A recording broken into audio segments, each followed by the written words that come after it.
हा म्हणता भाऊ उठलो ना आज मी सकाळी सकाळी निघालो ना फांटेल्यावर जासाठी. तिथं दिसली मला क्रेटा.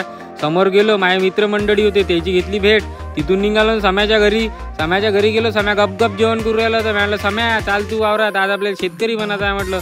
गेलो मग माझ्या वावराच्या धुऱ्यावर डायरेक्ट बिलकुल बाकायदा आलो. मग माझ्या वावरात आम्ही दोघंही जण रेडलो ना. मग मी कायले तर डायरेक्ट स्प्रिंकलर बदलावले. हे पाहून घ्या यावेळी तुमचा भाऊ घेतला ना तुमच्या भावानं पाईप डायरेक्ट लावला आखरीचा पाईप. निघालो कुठं डायरेक्ट मोटर लावाले गेलो बामण आप्पाजीच्या वावरात. यावेळी बामण आप्पाजीचा फार्म हाऊस घेतली ना गपगप मोटर लावून. तिथून निघालो रप कुठं तर आपले स्प्रिंकलर चालू करून घराच्या रस्त्यानं निघालो. घेतली चरण पादुका घालून निघालो बिलकुल बागायचा. मग आलो माझ्या गावात. तिथं पाहतो तो ट्रॅव्हल्स होत्या सांगितल्या होत्या ना भाई लग्नाच्या कोणतरी.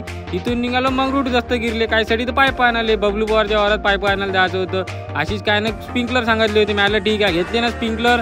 निघालो तिथून डायरेक्ट हॅलो बाबा आशिष कायच्या वावरात स्प्रिंकलर घेऊन भला मरमर करे दिले स्प्रिंकलर. चला आजचा ब्लॉग इथंच खतम करतो. बाकीचं उद्या बोलू. ऋषा बोलते लोगों के दिल के दरवाजे खोलते. Bye bye.